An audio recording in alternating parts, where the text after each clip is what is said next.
Latar belakang kisah nyata ini diambil pada tahun 1969. Norwegia melakukan pengeboran di dasar laut.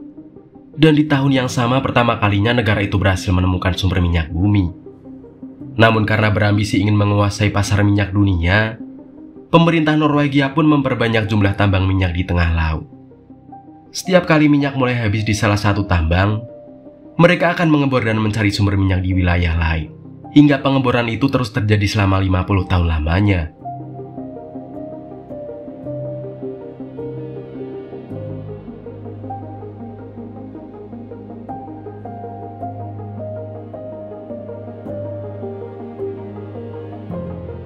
Wanita ini bernama Sofia. Dia merupakan seorang teknisi di perusahaan pembuatan robot laut Norwegia. Suatu hari Sofia sedang sarapan di rumah pacarnya yang bernama Setia. Dia merupakan duda beranak satu dan bekerja di perusahaan tambang minyak. Setelah Sofia sampai di tempat kerjanya, dia dan rekan kerjanya yang bernama Arthur menguji coba robot baru buatan mereka. Sepulang kerja, Sofia mengajak Arthur berpesta di rumah Setia. Di sana nampak sudah banyak orang yang datang. Salah satunya adalah sahabat sekaligus rekan kerja Setia bernama Roni.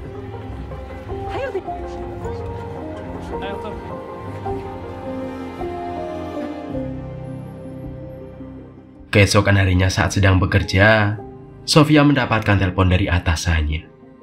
Atasannya bilang kalau ada kilang minyak yang tiba-tiba runtuh ke dasar laut.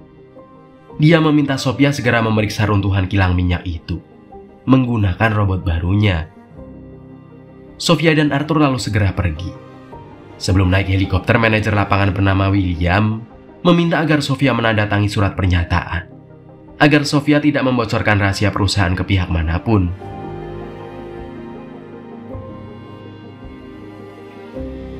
Setelah sampai di lokasi dan menyiapkan semuanya, Sofia langsung mengoperasikan robotnya.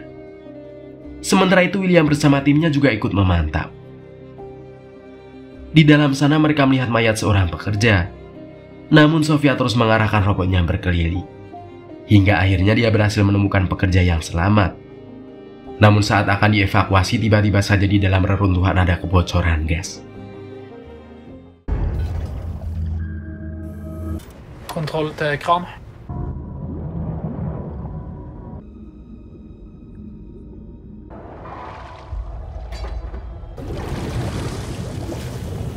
Gi beskjed om at vi har en person i live i en luftlomme. Hjelp! Hjelp!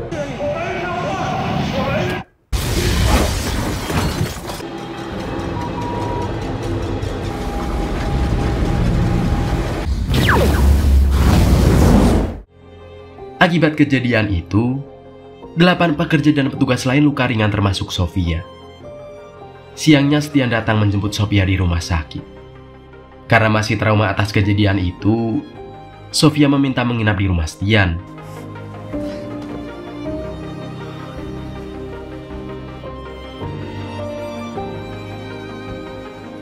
Sementara itu pada malam harinya William dan timnya melihat simulasi bagaimana proses runtuhnya kilang minyak.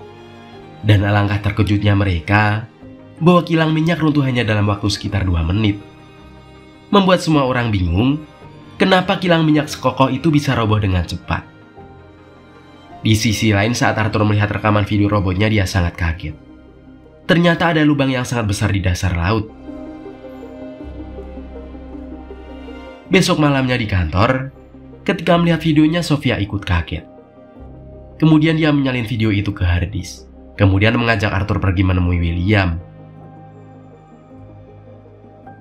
Ketika sampai di sana, Sofia menyuruh Arthur menunggu di mobil. Sementara dia akan masuk sendirian. Saat bertemu dengan William, Sofia memperlihatkan videonya dan mengatakan kalau lubang besar itu tak mungkin hanya gara-gara kebocoran gas. Pasti ada sesuatu yang jauh lebih besar.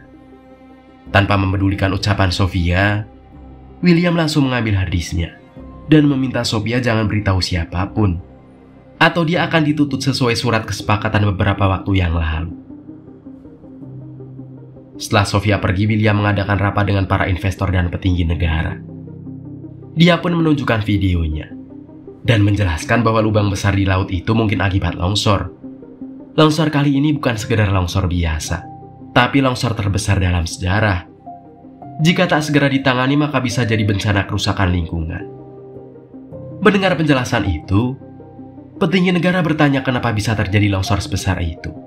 Padahal selama ini semua baik-baik saja.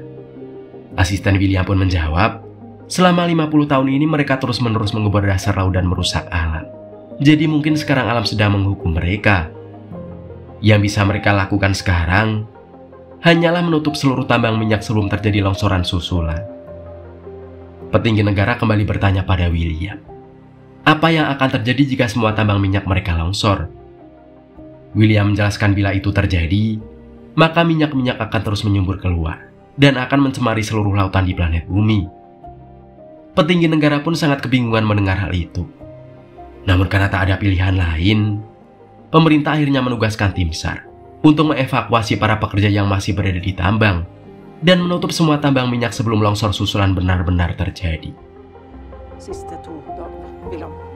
Tror vi ikke lenger. Så hvis dere ser på denne der hvor utvidelsen er størst, så betyr det. Ja, det har altså vært en dramatisk utvikling. Di sisi lain, ketika sahabat Stian yaitu Ronny sedang mengevakuasi para pekerja di kilang minyak, dia menerima telepon dari kantor pusat. Kantor pusat mengabarkan bahwa di lokasi Ronny sekarang sistemnya mendadak error. Jadi Ronny harus menutup tambang minyaknya secara manual. Karena tahu Ronny sedang sibuk, Stian pun menawarkan diri untuk menutupnya sendirian. Namun sayang dia harus terkubur reruntuhan.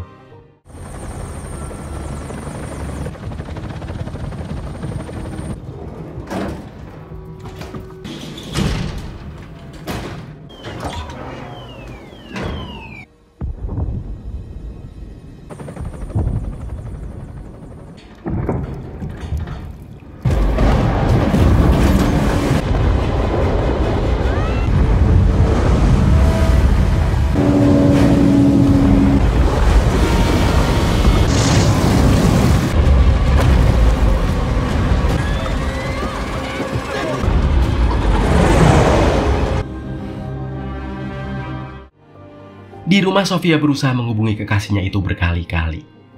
Namun tak ada jawaban sama sekali. Karena khawatir Sofia bersama anak Stian pun pergi ke kantor William. Di sana salah satu staf bernama Berit mengatakan kalau longsor susulan baru saja terjadi dan menghancurkan 30 tambang minyak, termasuk tambang di lokasi Stian berada. Jag går ingen steder.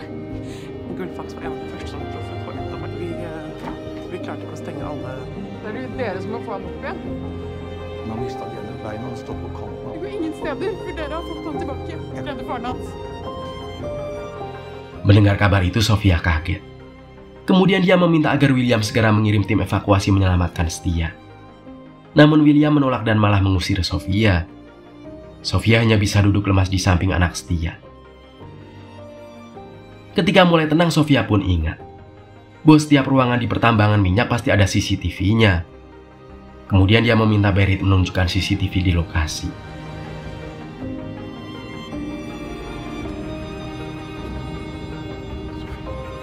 Saat melihat rekaman, rekan Berit mengatakan bahwa ada saluran pipa rusak seperti habis dibobol paksa.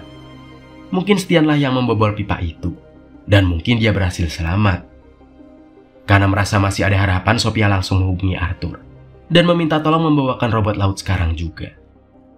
Setelah Arthur sampai dan setelah mendengar cerita Sofia, dia pun memutuskan ikut menyelamatkan Stian.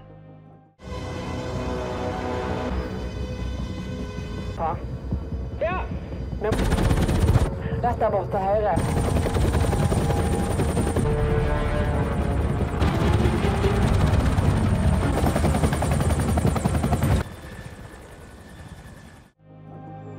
Sesampainya di kilang minyak tempat Stian berada, Sofia dan Arthur bergegas menyiapkan robotnya.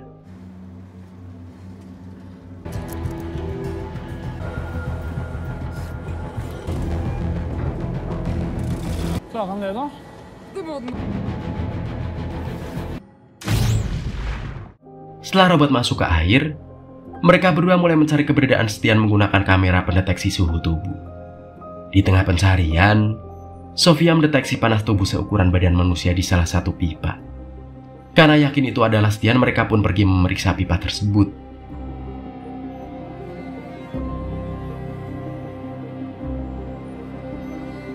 Di sisi lain saat Roni kembali ke kantor, Berit menceritakan kalau Sofia baru saja pergi ke kilang minyak untuk mencari Stian. Roni yang mendengarnya merasa bersalah. Kenapa tadi dia meninggalkan sahabatnya itu Stian? Roni pun memeluk anak Stian sambil terus meminta maaf. Dalam ruang rapat terlihat staf ahli yang sedang menjelaskan kepada investor dan para petinggi negara.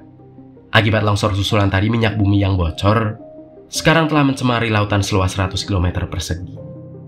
Jika dibiarkan terus, maka dalam waktu 24 jam, seluruh lautan Norwegia akan tercemar. Dan butuh waktu puluhan tahun hingga ratusan tahun untuk memperbaiki pencemaran itu. William kemudian menjelaskan, agar pencemaran tak semakin meluas, jalan satu-satunya hanyalah dengan membakar tumpahan minyaknya sampai habis. Meski efek ledakannya bisa menghancurkan lingkungan juga, tapi tak separah jika minyak itu dibiarkan menyebar. Petinggi negara pun mendiskusikan keputusan ini dengan jajaran pemerintahan terlebih dahulu. Kemudian setelah mempertimbangkan semuanya, pemerintah memutuskan mengizinkan William membakar tumpahan minyaknya menggunakan pesawat militer. Di sisi lain, Sofia dan Arthur masih berusaha mencari keberadaan Stian. Setelah memeriksa pipa satu demi satu, akhirnya mereka menemukan Stian. Namun ketika ingin menolongnya, mendadak pipa di tempat mereka goyang. Beruntungnya mereka masih sempat menyelamatkan Stian dan berhasil keluar dengan selamat.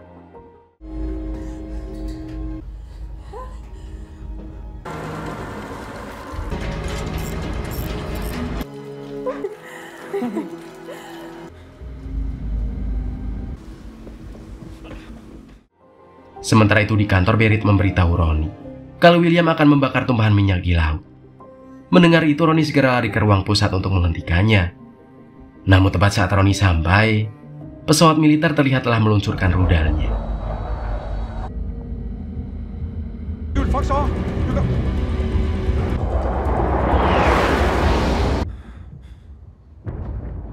Sofia, Arthur, dan Stian yang melihat ledakannya langsung menghubungi William. Stian meminta William agar segera mengirimkan tim evakuasi. Namun karena api menyebar sangat cepat, tim evakuasi mustahil sampai ke sana tepat waktu. Dengan sangat menyesal, William berkata bahwa mereka bertiga sudah tak punya harapan untuk selamat. Mendengar ucapan William, Stian sangat kecewa. Namun harapan kembali muncul di tengah kepasrahan tersebut. Ketika Sofia teringat, tadi dia sempat melihat ada kapal selam evakuasi anti api. Karena sebelum digunakan kapal selam itu harus diisi air terlebih dahulu, mereka bertiga pun berpencar mencari selang.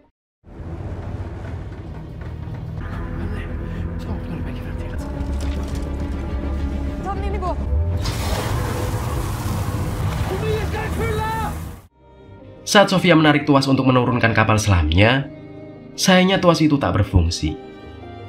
Ketika diperiksa, ternyata Arthur lupa menarik tuas di luar. Karena tuas dalam sudah terlanjur ditarik terlebih dahulu, maka rantai penahan di dalam sudah lepas. Jika Arthur keluar untuk menarik tuas luar, maka kapal selam akan langsung jatuh, dan Arthur tak akan bisa masuk lagi.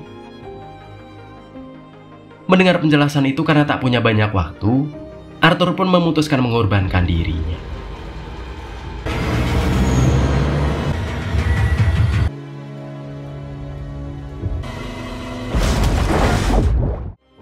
Di dalam kapal selam, Sofia berusaha membangunkan Stian yang pingsan, karena hanya Stianlah yang tahu cara mengoperasikan kapal selamnya.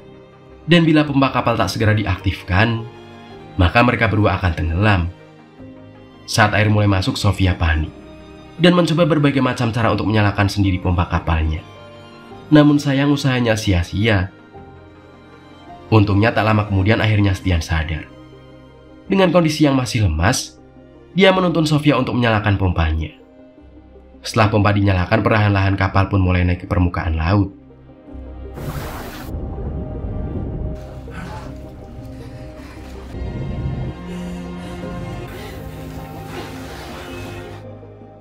Keesokan paginya di kantor, Roni menghampiri anak Stian yang sedang tertidur.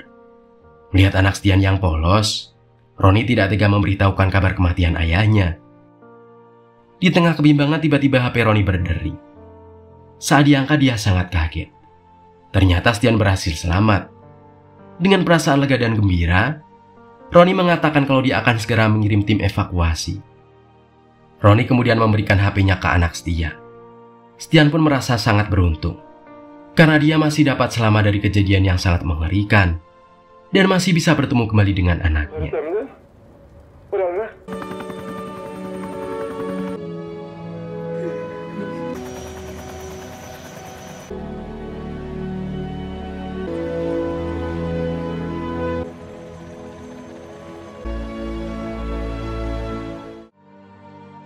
Akibat minyak laut yang dibakar, asap yang ditimbulkan baru hilang setelah 1 tahun lamanya. Kini Norwegia tak lagi menjadi negara penambang minyak, melainkan mereka memanfaatkan laut untuk budidaya. Dan mereka berkomitmen tidak akan pernah merusak alam lagi demi kepentingan negara.